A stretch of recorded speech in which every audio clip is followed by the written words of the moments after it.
Hello friends, welcome to Medico Life Gyan. Today we will continue our previous class, that is Meniere's disease. तो Meniere's disease में हमने introduction, definition, कोज, sign, symptoms ये सब चीजें पढ़ ली थी. डायग्नोस्टिक इवैल्यूएशन भी हमने इसमें पढ़ लिए थे. आज की जो क्लास है उसमें वो बहुत इंपॉर्टेंट क्लास है और इसमें हम पढ़ेंगे इसके मैनेजमेंट के बारे में. ओके फ्रेंड्स, तो मैनेजमेंट काफ़ी इंपॉर्टेंट है इसका. सबसे पहले हम देखेंगे इसमें मेडिकल मैनेजमेंट के बारे में.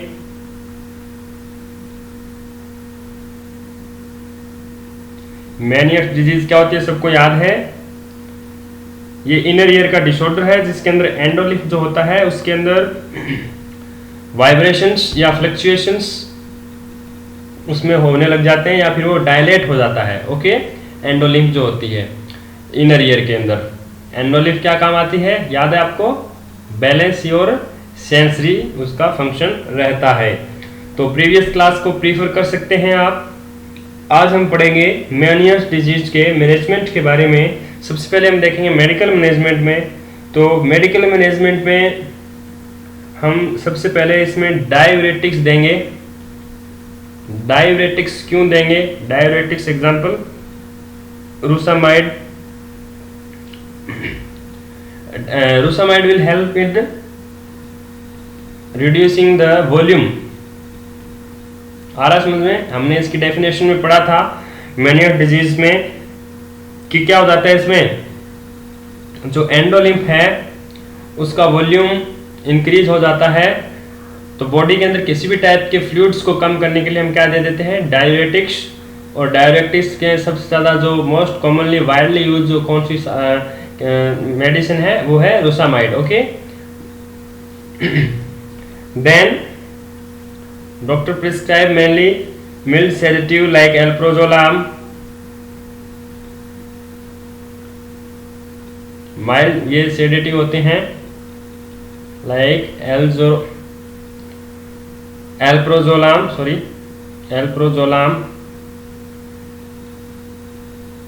This reduce and relieve anxiety and pain. Then we can give antihistamine if the cause is allergic. ये कोज के हिसाब से दी जाती है सारी, वैसे कोई स्पेसिफिक एटियोलॉजी नहीं है तो स्पेसिफिक ट्रीटमेंट भी नहीं होगा. ये सब जो दे रहे हैं हम, ये क्या है, ये सिम्टोमेटिक ट्रीटमेंट है. क्या है ये सब चीज, this is symptomatic treatment. Okay, antihistamine क्यों देंगे, हो सकता है अगर उसकी कोज हो तो एंटीहिस्टामिन क्या दे देंगे हम, सिट्रीजिन. स्टेरॉइड्स भी दे देंगे.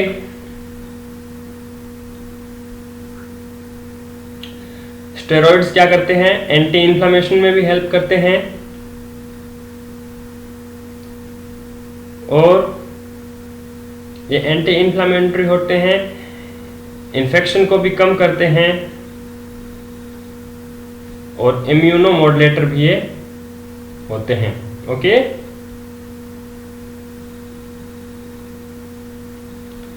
नेक्स्ट. अच्छा, स्टेरॉइड्स में example dexamethasone. Is it clear to all?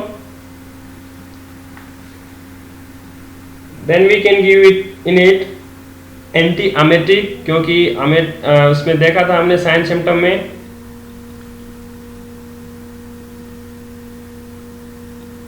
Like डोमेपेरिडोन.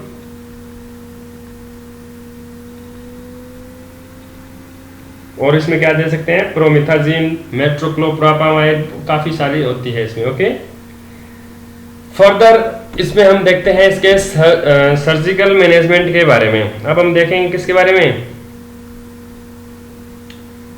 Surgical management के बारे में. अच्छा, सर्जिकल मैनेजमेंट के बारे में आपको दोबारा बताऊं सारी कौन सी ड्रग्स दे रहे से. तो ये देखिए ड्रग्स में यहाँ लिख देता हूँ सारी एक बार फिर से. First is diuretics, second sedative, mid sedative, third antihistamine,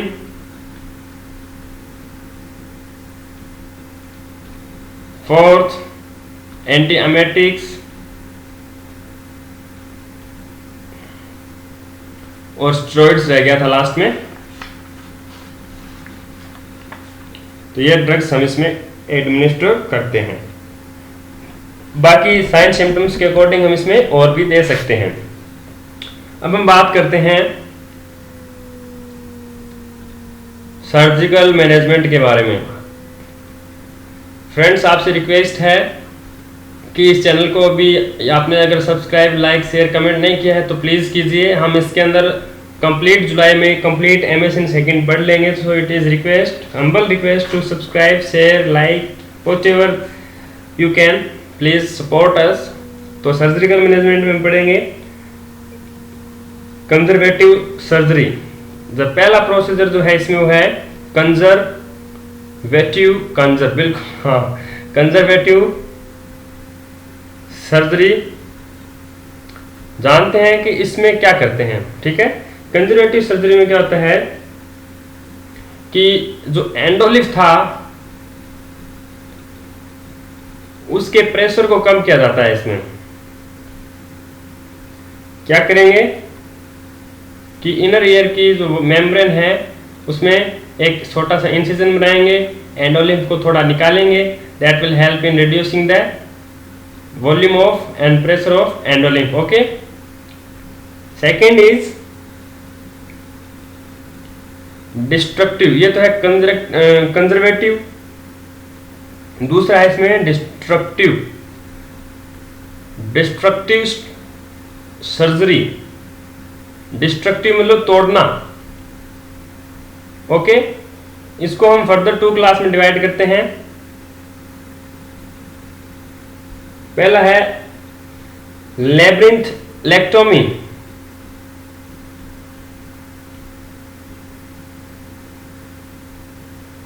और दूसरा है वेस्टिबुलर नर्व सेक्शन। ये पार्ट है इनर ईयर के, एनाटॉमी में हमने देखा है वेस्टिबुलर नर्व। और ये है लेब्रिंथ। लेब्रिंथ जो होता है वो भी इनर ईयर में प्रेजेंट होता है। तो इसमें क्या करेंगे,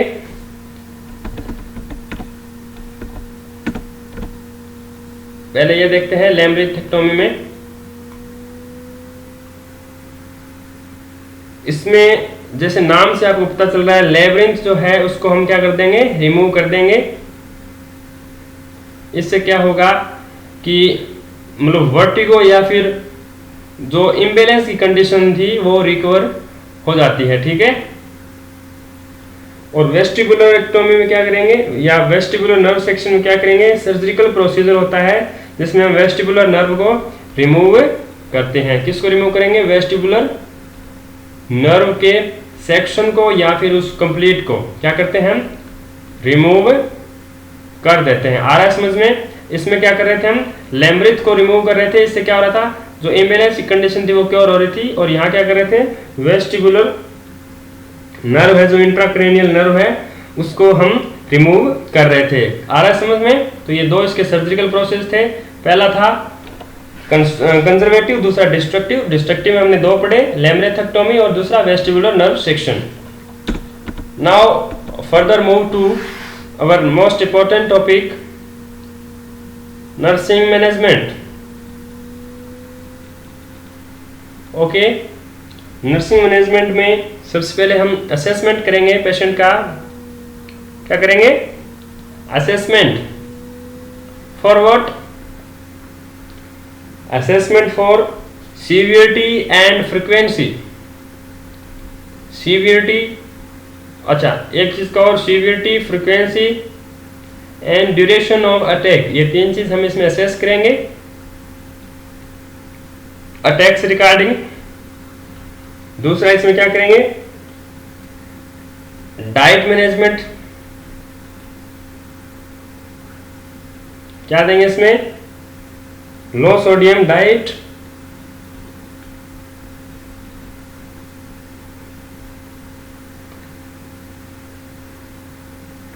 एंड अल्कोहल फ्री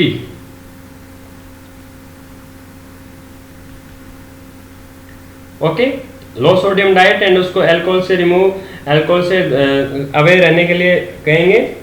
और अब इसमें क्या देंगे हम, advice regarding what, advice to restrict, advice करेंगे कि डू नॉट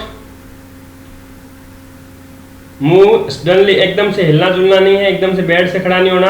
अगर ऐसे होता है तो क्या हो सकता है, ऑर्थोस्टैटिक हाइपोटेंशन की कंडीशन बन जाती है, जो कि इसके लिए एबनॉर्मल हो सकता है। और क्या करेंगे,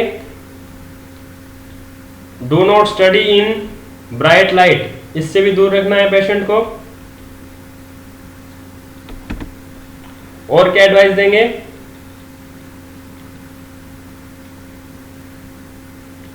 कि जब पेशेंट सोता है तो बेड जो होता है, जैसे एमआईसीयू में बेड होते हैं, उस टाइप से बेड रेल जो है वो हमेशा ही अप्लाई करे, apply bed rails to prevent any injury. आर एस समझ, प्रिवेंट एनी इंजरी। फिर इसके बाद में,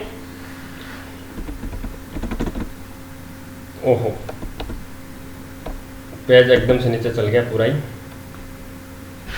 Then we can provide safe environment, provide safe environment, क्योंकि अगर अटैक आता है तो कोई भी टाइप की इंजरी उसको हो सकती है। सेफ इन्वायरमेंट में क्या कहा जाएगा, comfortable, noise free, good ventilation, ये सब चीजें उसके अंदर होनी चाहिए। और हैजार्ड्स फ्री, हैजार्ड्स क्या होते हैं पता है, दुर्घटना वाली चीजें, जैसे कोई निकुली चीज वहां पे नहीं होनी चाहिए, इन सब चीजों को हम हैजार्ड्स कहते हैं। और पेशेंट को क्या कहेंगे कि जब भी पेशेंट सोता है तो या तो रेलिंग उसको प्रोवाइड करवाई जाए या फिर दोनों साइड में उसके पिलो लगाया जाए, ताकि उसकी मूवमेंट को रिस्ट्रिक्ट किया जाए या कम कर दिया जाए। आ रहा है समझ में? तो ये काफ़ी पॉइंट्स हैं इसके अंदर नर्सिंग डायग्नोसिस, नर्सिंग मैनेजमेंट से related. Now we will discuss about our next important topic which is nursing diagnosis. Nursing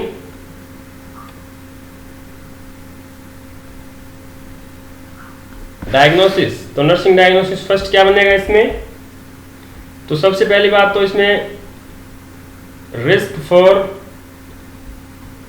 injury, क्योंकि उसको अगर हो सकता है अटैक आ जाए एकदम से तो वर्टिगो की मूवमेंट में भी जा सकता है और इंजरी भी उसको हो सकती है। दूसरा इसमें क्या लिखेंगे, फ्लूइड वॉल्यूम,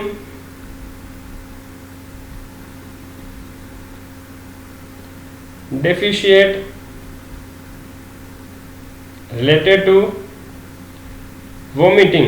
अब इसमें आप यूं कह दोगे कि डायबिटिक्स भी दे रहे थे और फ्लूइड वॉल्यूम डिफिशिएट का भी बना रहे हैं, तो ये वोमिटिंग का केस अगर है ये, क्योंकि इसमें अननोन एटियोलॉजी थी, ठीक है, तो साइन सिम्टम में अगर वोमिटिंग हो रहा है तो अपन मैनेजमेंट भी चेंज कर सकते हैं। इन द केस अगर फ्लूइड वॉल्यूम डिफिशिएट है तो वोमिटिंग की वजह से हो रहा है वो, तो ऐसा कुछ नहीं है कि अपन इसमें डायबिटिक्स भी दे रहे थे और फ्लूइड वॉल्यूम डिफिशिएट का नर्सिंग डायग्नोसिस बना रहे हैं, क्योंकि इसमें इसकी एटियोलॉजी अननोन है।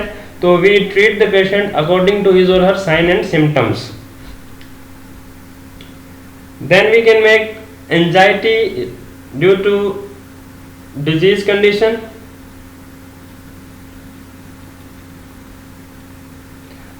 अब राइटिंग भी थोड़ा स्मूथ हो रहा है, स्मूथ अच्छी नहीं हो रही है पर अच्छे से लिख पा रहा हूँ मैं, इसमें थोड़ा अब इम्प्रूव हुआ है अपने इसमें क्लास में। इसके बाद में अगला डायग्नोसिस क्या बना सकते हैं अपन, नॉलेज डेफिशिएंट का बना सकते हैं।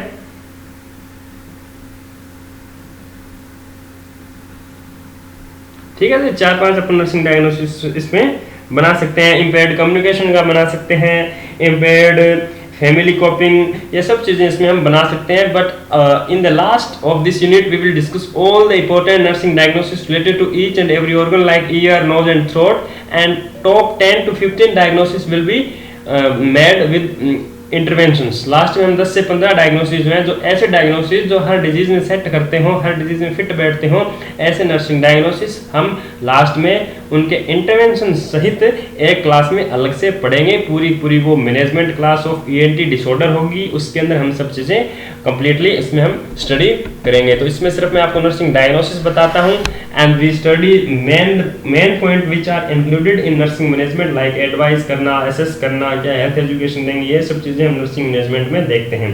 तो हमने इसका मैनेजमेंट पढ़ा, मेडिकल मैनेजमेंट, उसके बाद में हमने पढ़ा surgical management, and in last we discussed about our nursing management. ठीक है दोस्तों, तो इसी के साथ our class is now end. For further class stay tuned, subscribe, share and comment Medico Live Gyan. Thank you friends,